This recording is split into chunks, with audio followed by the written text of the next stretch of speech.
Wind Tunnel with Dave Despain is presented by Golden Corral. Help yourself to happiness. Hello, welcome. Sadly, for the second straight week, we begin with tragedy. Later, Robin Miller and Mario Andretti will be discussing the aftermath of IndyCar star Dan Wheldon's death last Sunday. Just after we left the air last week, we learned of the death of reigning Lucas Oil Off-Road Racing Series Pro 4 champ Rick Huseman, who died along with his racer brother Jeffrey and their friend and pilot Daniel Hicks in a plane crash in Southern California. Now, this weekend, early in the Malaysian MotoGP race, rising star Marco Simoncelli, running fourth, was killed when his bike went out of control and he slid in front of Colin Edwards and Valentino Rossi. I admit I have an old school view of fatal accident video. I know I'm out of touch with today's television norm, but we're not going to show you this crash. It's on the internet for those of you who want to see it. I will tell you that it was an unusual accident in this regard. As Simoncelli lost control in what looked like it would be a low side crash, he didn't let go, instead trying to save the bike. The result was that instead of sliding off the outside of the track, the bike made a big arc back into the oncoming traffic with tragic results. Simoncelli, with that huge head of hair and brash demeanor, was not only the most flamboyant rider in MotoGP, he was also the most controversial. He was unapologetically aggressive. This collision with Honda's Dani Pedrosa at Le Mans left the Spaniard with a broken collarbone, and Simoncelli was given a ride-through penalty. And after this Dutch TT run-in with Jorge Lorenzo, the world champion suggested Simoncelli, quote, is not very conscious about the risks in this class with these tires. Jorge's team manager was more blunt, calling the accident pretty stupid. The 2008 world champion in the 250 class, Simoncelli had indeed struggled to find consistency in 2 seasons on the bigger MotoGP bike. He was always fast, witnessed 2 poles, but 2 recent podiums may well have saved his job with Honda, with whom he recently re-signed. In Italy, where motorcycle racers are household names and national heroes, Valentino Rossi remains the definitive star. Simoncelli is not in that league. But as the doctor's career inevitably winds down, his countrymen have inevitably started looking for the next big Italian star, and Simoncelli was a very colorful candidate for that honor. We will come back momentarily and turn our attention to the rest of the week's racing excitement, but our thoughts tonight are with the family and loved ones of Marco Simoncelli.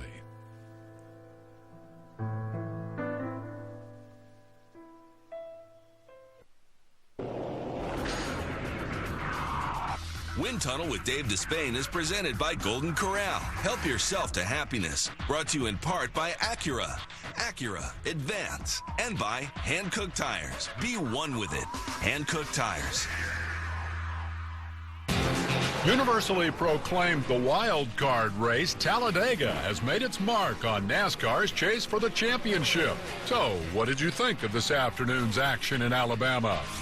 World of Outlaw Sprint Car champ Jason Myers has all but sealed his second straight title. So how does this single car operation continue to upstage the super teams of Tony Stewart and Casey Kane? We'll ask the champ. Not often does an American racer win a world championship.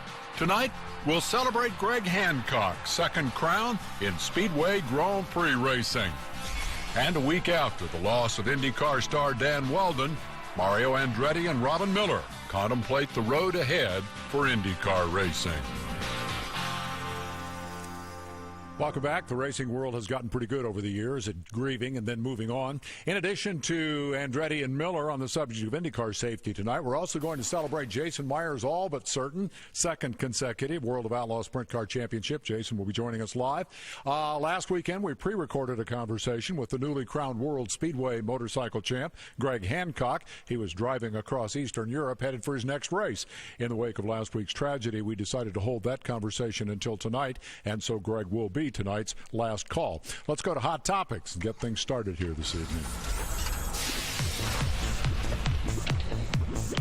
Yeah, as a matter of fact, Talladega did put big dents in the Sprint Cup title hopes of Kevin Harvick and Kyle Busch in this big wreck, and of Kurt Busch, who found himself with nowhere to go.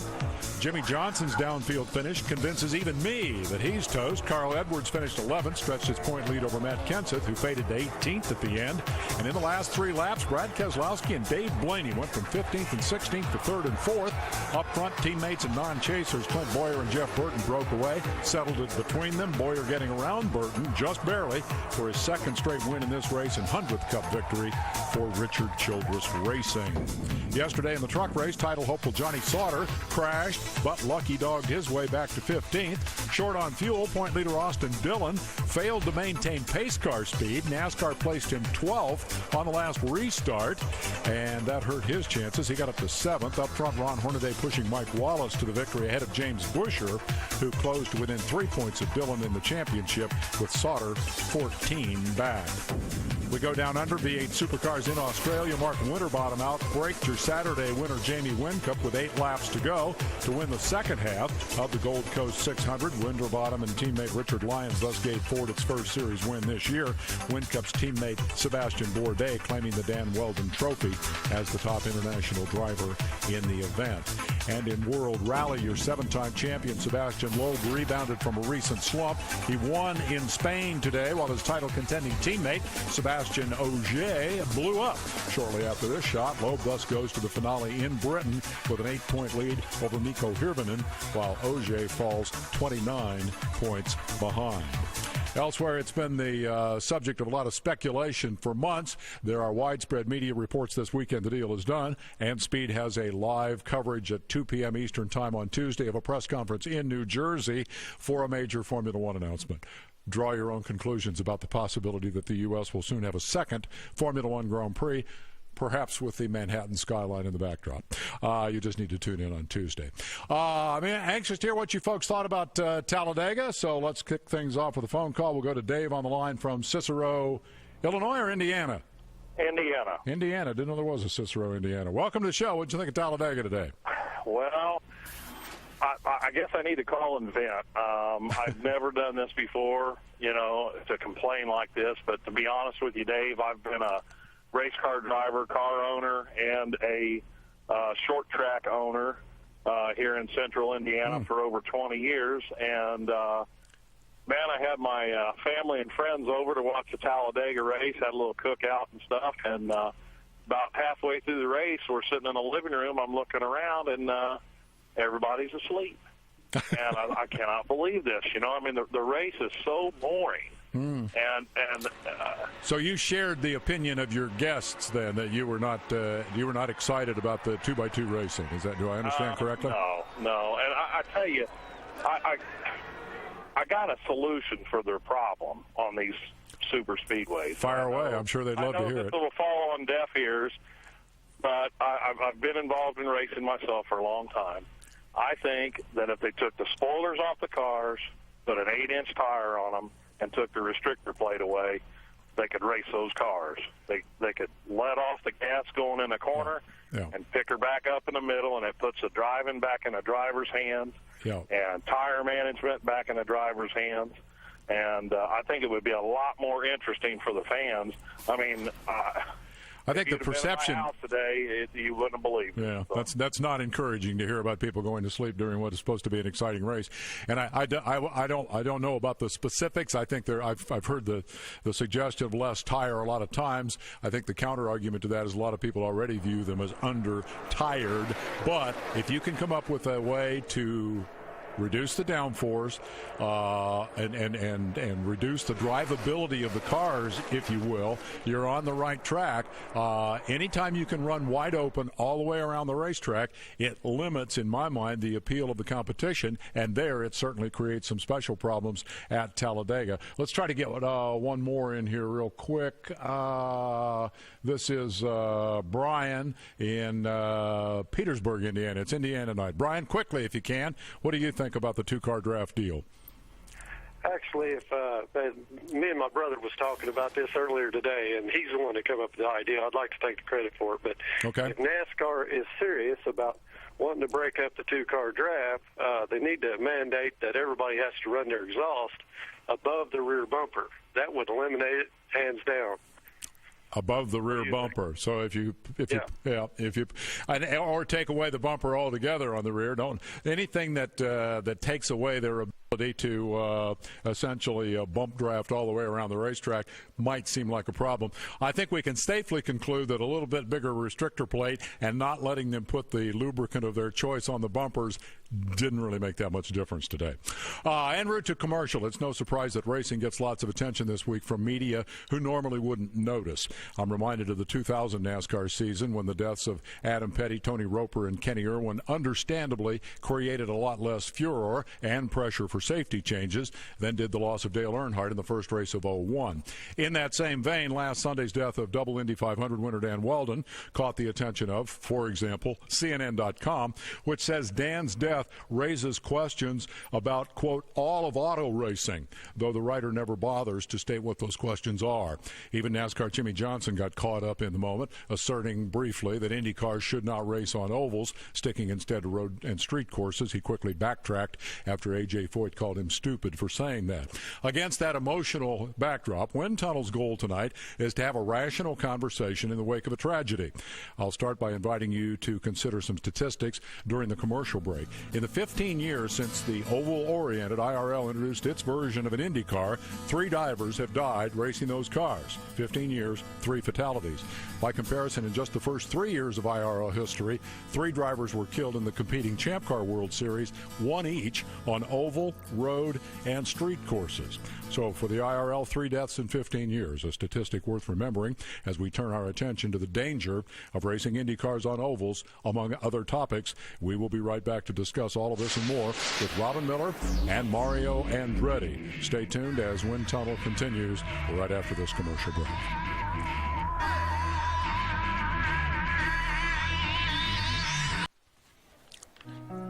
The IndyCar community gathered in Indianapolis today to honor and remember champion and double Indy 500 winner Dan Weldon. A variety of Dan's friends and colleagues shared their memories, and I'm sure Dan appreciated that there were at least as many laughs as tears, highlighted by Dan's former teammates Dario Franchitti, Tony Kanaan, and Brian Herta. Tonight it is our pleasure to welcome Robin Miller, live from the scene of today's Dan Weldon Memorial, and a true racing legend, Mario Andretti, who joins us live from his home in Nazareth, Pennsylvania. Robin, we'll start with you. Sum up in a few words what you experienced today in Indianapolis.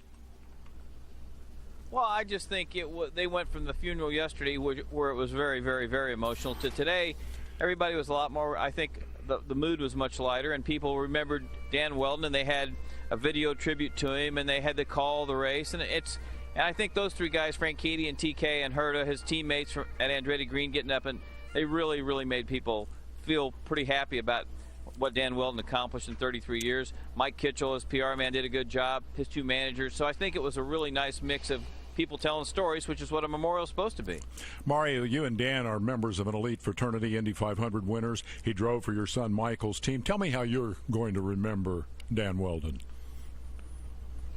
Well, specifically, when he just started driving for Michael, you could just immediately see his personality, like laid back to some degree, and always had something, interesting and funny to say. I know that how he was kidding around so much with Marco and so on and so forth. And so again, he was popular because he was so outgoing like that, and that's really what we all remember. It's been a difficult week. A lot has been written this week about, for example, the huge field of cars last Sunday, 34 cars, and about that $5 million bonus Dan could win if he won the race. Mario, in your mind, what role, if any, did those elements play in this disaster? Well, first of all, the $5 million bonus, absolutely not. Knowing any driver at this level, you run just as hard whether it's $5 or $5 million. So that doesn't play whatsoever. The amount of cars, obviously, since you don't have 34 cars at every race, you might think you're going to have more inexperienced drivers. And since you're running in such a tight pack formation, the slightest miscue, could create what it did. So there's there's something to be said for that, I would suspect. I think it's the formula in itself of the cars being so equal is probably the biggest problem at the moment. Yeah, we'll expand on that. Let's talk about this assertion that Indy cars shouldn't race on ovals. Wind tunnel viewers have voiced that opinion in some cases in the past. I'll venture that all three of us disagree, but I also don't think those statistics I cited before the break, 3 fatalities in 15 years, prove that there's not a problem here. So you guys tell me, Robin, which ovals are okay, which ones are too dangerous in your mind? Well, Mario knows better than anybody. Milwaukee, Phoenix, Loudon, Richmond. Sure, you can go back to Michigan. You could go to Fontana. You just can't go to these NASCAR 1.5-mile tracks with pack racing going 220 miles an hour. It's not the car. It's not the car. It's not the speed. It's the formula. It's the equation they've had for the last 15 years. They dodged bullets for 15 years with this formula, and I think. We want to see the driver back in the car, and I know Mario does. I want to see a guy have to brake or get out of the gas, take the corner. Like, that's how guys learned how to drive race cars. That's what we need to get back to. Mario, do you agree with Robin's list of where it would be okay and where it's a problem?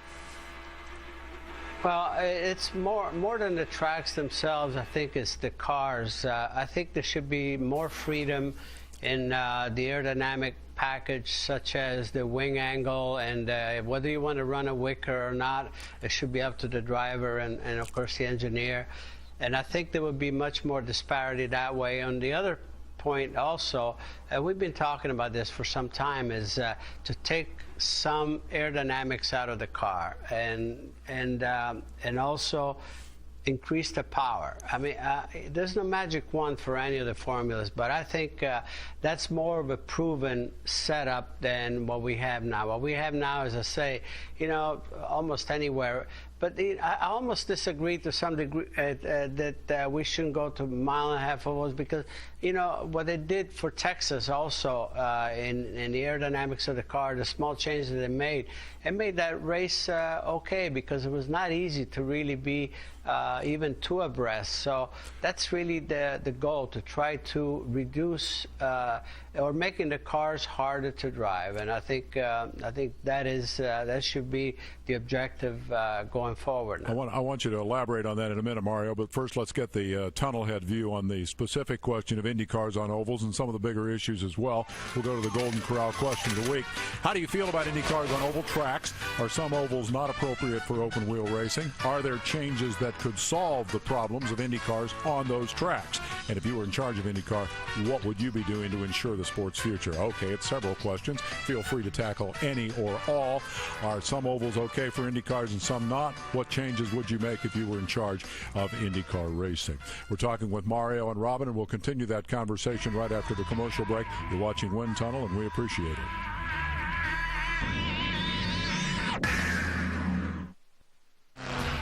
Welcome back. Given the presence of Mario Andretti and Robin Miller tonight, how can we not give a shout-out to Joe Leonard, 3-time Grand National Motorcycle Champ, 2-time USAC Champ Car Champion. Suffered a stroke this week. He's got a fight on his hands, but as you said last week, Robin, this is one tough cat that we're talking about here. He's one of his best friends, Dave, and he's been keeping me posted. Joe is paralyzed on his left side, and the doctor said that stroke would have killed 99.9% of the people in the country. Well, we know that Joe Leonard's in that little tiny percent. So now he's much better than he was 3 or 4 days ago. He's recognizing people. He was trying to call Foyt. Dan Gurney called him up the other day. So Pelican Joe's watching tonight. Keep getting better. He's back in rehab already. Mario, back to the issue at hand. I've always thought one of the defining moments in racing comes when 2 drivers are headed for the same corner and we see who lifts first. So I like the idea, I like where you're headed with the idea of more horsepower, less downforce. Is it realistic on a 1.5 mile banked oval to actually get to the point where the drivers have to lift, or is that beyond the scope of that solution to reach that point? No, I think absolutely you can achieve that. I really feel that if you have enough power where you don't reach terminal speed so early, where you have acceleration, you're going to have to back off. And I think with the turbocharged engines coming on next year, I think some of that could be easily achievable. And again, I think Robin just pointed out, even the new car that Dan was testing, the feature of the rear wheels somewhat covered, I think is for sure a great feature that will minimize the potential of the cars climbing over one another, and of course being a launching pad, like, was the biggest problem in this particular incident. So again, a lot of things are already in place. It's just a matter of sort of tuning a few things, and like any other situation, you always learn something, and it's unfortunate that it has to be sort of a figure of this importance, I should say, that will motivate us, the sanctioning bodies and everyone else to really get something done. In other words, Robin, what about the suggestion? Yeah, no, absolutely, and it's very similar to what happened with Dale Earnhardt. We get lulled into a false sense of security by those statistics mentioned earlier. Robin, what about the suggestion which came this week from several corners of the racing world, notably Formula One and the boat world, about enclosing the cockpits? A couple more statistics. 34 years of open cockpit hydroplane racing. 14 unlimited drivers died. They introduced the closed cockpit in '85. 26 years since, there's been just one fatality. How would you feel about closed cockpits? Well, I think Randy Bernard's already talked to a couple companies about that, and he's looking into it, talking about plexiglass on the walls maybe and things like that. Everything in racing, Dave. Saxon McDonald was the reason gasoline went away. Merle Bettenhausen and B.J. Swanson lost their lives. Guardrails went away and replaced by walls. Something always happens, and racing always reacts that way. Sadly, it takes a tragedy sometimes, but racing's pretty good about that. And I think if it's an open cockpit car that has to be closed for ovals, fine. I'm not sure you need to close it for road courses and street courses. I'd like to hear what Mario thinks. Mario, closed cockpits for oval racing? Well, I'm afraid I'm too much of a purist. If you're going to have a closed cockpit, then you go into prototypes and or stock cars. And I think this is a purest form of the sport. And obviously, I'm all for a lot of changes, but you don't take the total character away from it. I'm really intrigued by the catch fence idea. I don't know much about ballistic plastic, but you could find a way that fence construction didn't tear the car apart. That would be good for all forms of racing. In about 30 seconds from each of you, if you can, let's try to sum this up. Last week's tragedy was a big blow for IndyCar racing, which is trying so desperately to regain its audience. How big a blow do you think, Mario? How do you feel about IndyCar's momentum and prospects for the future? Well, I think the momentum is there, and then, and unfortunately, something like this leaves a bit of a sour taste, especially going into the off season. But again, IndyCar will still be strong, and I think Dan Weldon is one that paid actually the highest price, the ultimate price, and is contributing in some ways to bring awareness back, to the sport. And the sport is placed very well. It's the safety aspect, I think, is in place, and it's and obviously it's a job that will never be done. It's a work in progress. And that's the main thing, that a lot of good things are in place already, and will continue to get better. An optimistic view from one of the sport's all-time greats. I think that's a pretty good place to leave it, and we share your optimism and wish our best to those who will be calling the shots over a difficult off-season. Mario Andretti and Robin Miller, thank you very much, as always, for your time. We appreciate it. We enjoyed it. Look forward to talking to you again soon. And still to come tonight on Wind Tunnel, presented by Golden Corral, we'll be visiting the world of European Speedway GP motorcycle racing and have a chat with the recently crowned champion, American Greg Hancock. And as Jason Myers closes in on his second World of Outlaws crown, he'll drop by to talk about his amazing year and tell us how he's been able to beat those Tony Stewart and Casey Kane mega teams. Don't go anywhere. We'll be right back.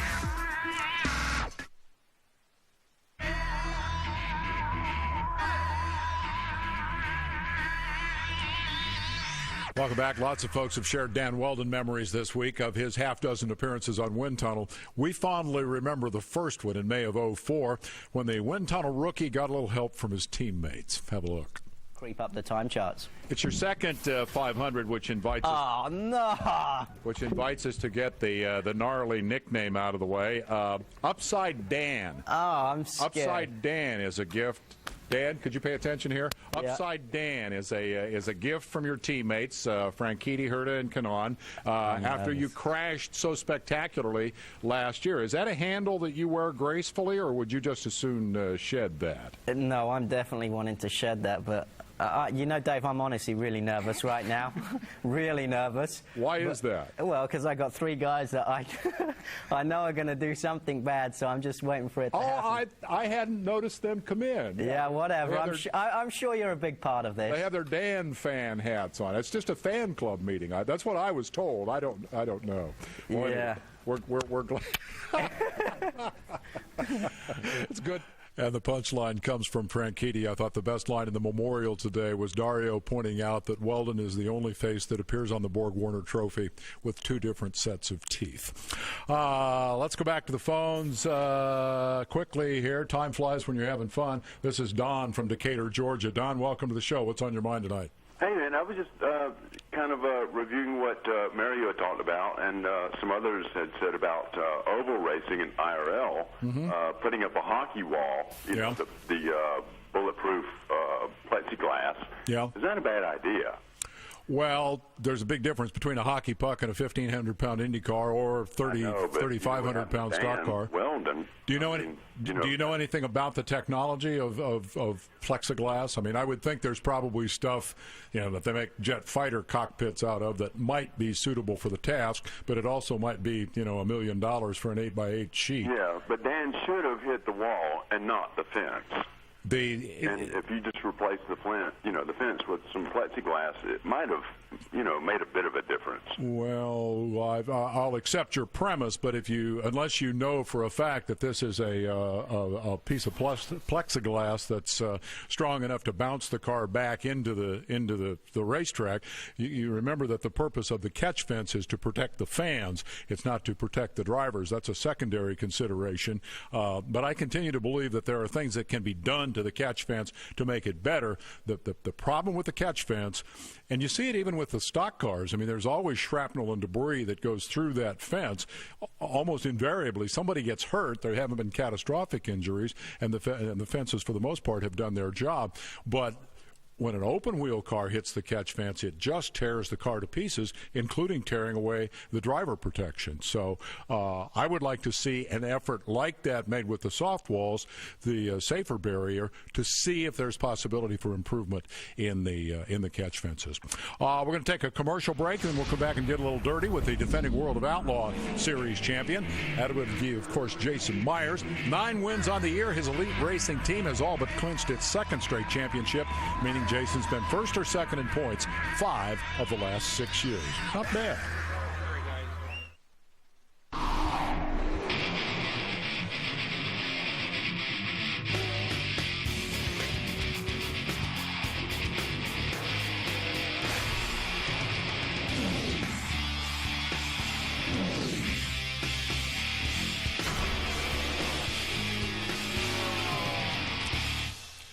A little Jason Myers action leading us to the World of Outlaw Sprint Car standings, in which Jason has an insurmountable lead, assuming he shows up for the World Finals in 2 weeks live on Speed. Jason joins us live from the Talladega Short Track in Alabama, where he finished 4th last night. Welcome back to the show, Jason. I assume you will show up for the World Finals. Am I right about that? You know, last year I couldn't wait for the World Finals to get over as close as the points battle weight, but I can't wait to get to Charlotte. I'd go sign in tomorrow if I could, because that's all we got to do. So maybe I can sign up a little early for this race this year. You're on a heck of a roll here. You finished 2nd in the championship 3 years out of 4 before you finally shed that bridesmaid role, claimed the championship last year. Now, in terms of personal satisfaction, which is better, winning the title for the first time or successfully defending it? You know, I had a really good friend of mine send me something here a couple of weeks ago that said a champion isn't measured by what they've done, but what they do the following year. And that has really rang with us here. And I shared that with the entire team, because this entire team's worked so hard to do what we've done, and to come back and win it back-to-back is really special. And I didn't think you could top last year, but I think we've done it. How are you different as a driver now compared to the guy who was finishing second nearly every year? I'm happier. I'm a lot happier. We ran second 3 years in a row, and you sit down every year and you try to get better the next year. And this entire DD&I GLR team is behind me each and every day, and we work together to get better in every way. We all sit down and say, look, find a way that you personally can get better, and if we can all get better in a little way as a team, we'll be great. And I think with time comes more experience, and I really learned to focus on maintaining that focus, and when it comes down to the end of the year, being able to contend for that championship rather than be frightened by it, and get the nerves and all that out of the way. And it's kind of like when they say you get the monkey off the back. We finally learned that we could win one last year, so you know what you've got to get through, and you just learn. There's nothing. You learn more from your mistakes and from your losses than you do from your wins. And we had those second places and those losses, and we learned from them, and we still put that to work each and every day. You are an owner-driver. You have two co-owners in this team. Chris Luck handling the gas can here, and then organizing the team championship photo as a longtime USAC and IndyCar guy who always dreamed of owning a World of Outlaws team. And Guy Stockbridge is the owner of Elite Landscaping, from which the team takes its name, and of whom you said at the awards banquet, quote, he took a chance on me and became one of my best friends. What does that mean, he took a chance on you, and how did this three-way partnership come about? Well, as a young driver, it takes a lot of equipment to go out and compete with the World of Outlaws. And as a young driver racing in California, you try to get that opportunity. I spent all day at Talladega today meeting people and shaking hands to see if there might be any opportunity there. And so as a young driver, you've got to find that person that believes you can do it, that can help you put the backing together to come out here and do it. And I tried with a lot of car owners for a long time. And I met Guy, and I gave him my idea of my dream and what I wanted to accomplish, and he believed in it, and he took every resource he had along with the resources I was able to come up with, and there's hundreds of people that have been involved in what we're have been able to accomplish in getting here to this point. But Guy's that person who said, all right, I'll give it a shot. Let's see what we can do. And he really has become one of my best friends over the years. And Guy and I started this team, and we went for a few years and had some success. We ran second in the championship our second year to Steve Kinzer. And along came Chris Luck a couple of years later, and he got involved with us. We'd both known Chris for a while, but an opportunity came along to work with Chris as well. And Chris joined us just as a sponsor for the first year and helped us keep going for another year. And at the end of the year, we offered Chris the opportunity to partnership, because that's what he really had become, is a good friend to both of us and a partner in the race team. So we put that together, and really it's amazing to have so many great people involved, and Chris and Guy have both believed in my abilities and everybody in this team, everybody's abilities, and between that belief and that support and everybody's hard work, we've been able to accomplish great things, and now 2 World of Outlaw championships. And those big trophies tell the tale. On that note, we'll take a commercial break. We'll come back and continue our conversation with Jason Myers right after this.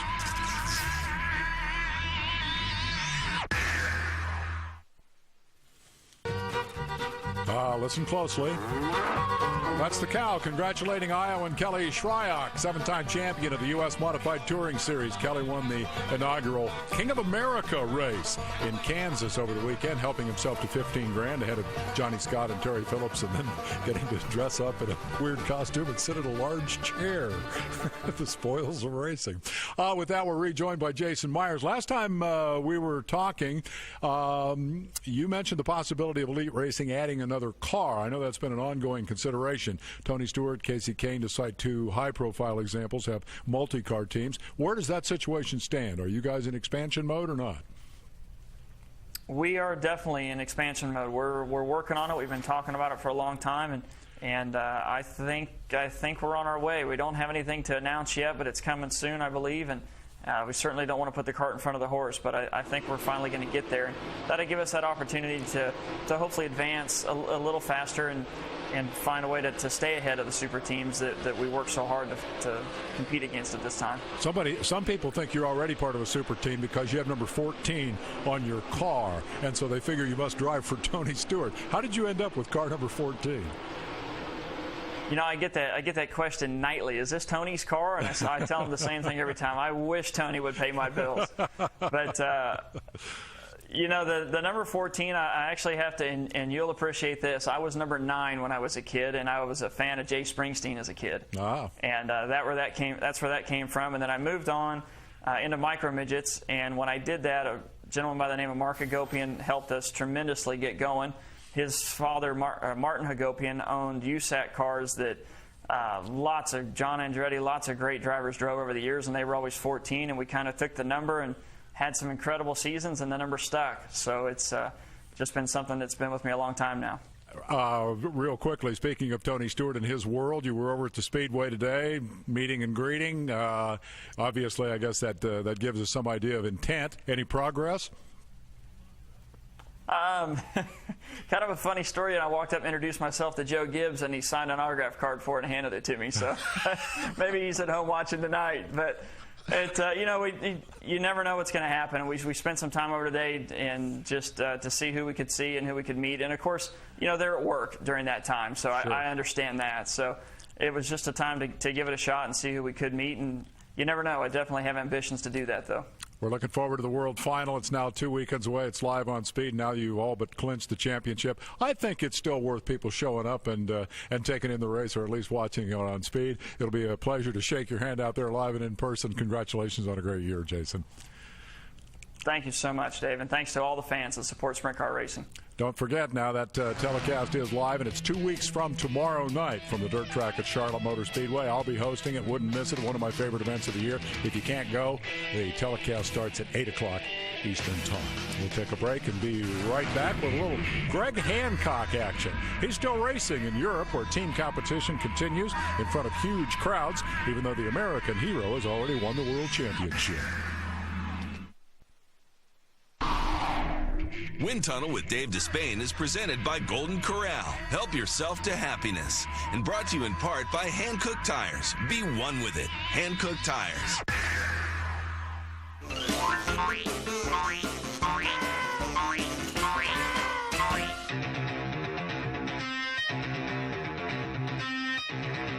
Drop the beat, slice up the rhythm, Ginzu shred it, fake spit venom, go get it, bang to the pain come, don't sweat it, in the veins where the blood bumps, it's synthetic, ignore the weakness, crank up the speakers, murder on Monday, Sunday the freaks hit, rush kicks in like you're over a bridge, never been on a listening binge, go hard to go home, take it to the paint, surfing on the surface, beast in the lane, drop the beat in, push the frequency, raise the level, come on dance with the devil, blow like C4, blast out the gates, pedal to the floor if you got what it takes. Got what it takes. Got what it takes. And I'm not what you came for. That's what you came for. Ain't it? Yeah, that's what you came for. You gon' get it. That's what you came for. Ain't it? That's what you came for. You gon' get it. Move your body. Are you ready? That's what you came for. A couple of weeks worth of eye candy since we didn't do that last week, leading us to Speedway motorcycle racing, of course. It's a bit like soccer, hugely popular around the world. In this country, not so much. Last week, we recorded a conversation which did not air under the circumstances with America's newly crowned World Speedway champion, Greg Hancock. He was driving toward Poland, where his team had an important league race on Sunday. Say what? Team, league. Sure enough, in Europe, Speedway leagues featuring 7-rider teams are major league sports. Much like motocross, Speedway imported to America in the 1960s. Unlike motocross, it never gained a national foothold, although the American bastion of the sport, Costa Mesa Speedway in Southern California, has just completed its 43rd season. But thanks to this guy, America shines brightly in the World Speedway spotlight. Costa Mesa graduate Greg Hancock has won the World Championship. Even more remarkable, he claimed the sport's most prestigious crown 14 years after he wore it for the first time. The 41-year-old Californian won 4 of 11 rounds, clinched the title 2 weeks ago, but he's still in Europe, racing for his team. No, wait, make that team's We'll get the explanation of how that works in tonight's last call.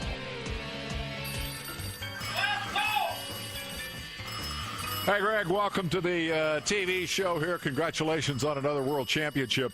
You know, in most series, that would mean that your season was over and you could go celebrate, but here you are, still hard at it this weekend, racing in Hungary and then in Poland. Explain to our audience how that works. Well, first of all, thanks a lot, Dave. It's been a great year.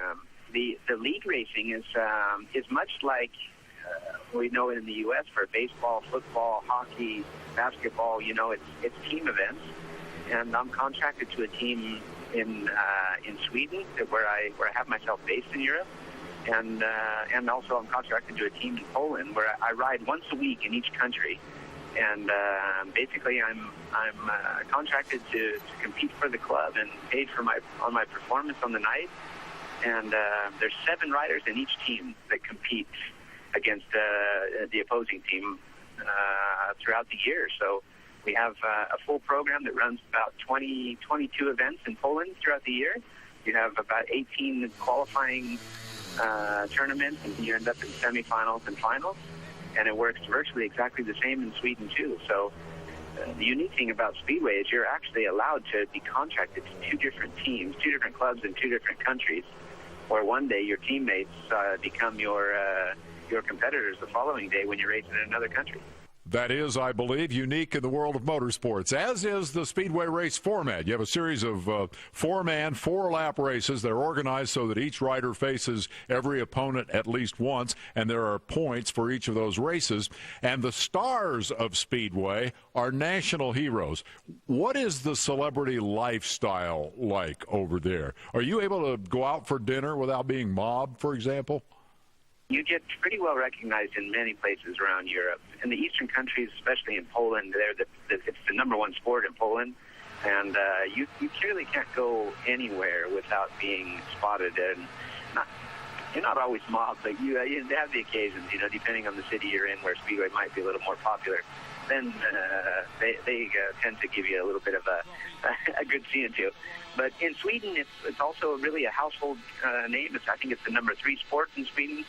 And the people are very receptive to the sport, and you'll get noticed in various towns throughout the country. And the big cities like Stockholm and Gothenburg, won't get picked out as quite as much as the smaller towns, but it's still a really popular and exciting sport. So after all these years in that sport, how have you maintained the motivation it takes to win the World Championship 14 years after you won your first one? That doesn't happen very often. I don't know. I grew up around the sport of Speedway from Costa Mesa, California, where my dad took us to the Orange County Fairgrounds as kids, you know, and pretty much I've got, you know, dirt and sliding the bike in my blood. So it's just one of those things that to do anything in the sport, you have to go to Europe. And I pretty much left home when I was 18 years old and set up a life outside of Costa Mesa and based in the UK for like 14 years, and eventually met my wife and moved my base to Sweden and have never looked back. But it's about a year ago I really kind of got to a point where I felt like I was just a number in the game, you know, and I didn't want to just be making up the numbers. I wanted to be the champ again, and I found the fun of the game again, and really found the speed and just started looking upwards and realized how hungry I was to be the world champion again. I tell you, Greg, it's a heck of a story, a heck of an accomplishment. We congratulate you. We wish you continued success, not only through the remainder of the league racing season this year, but also as you go after that world championship again in 2012.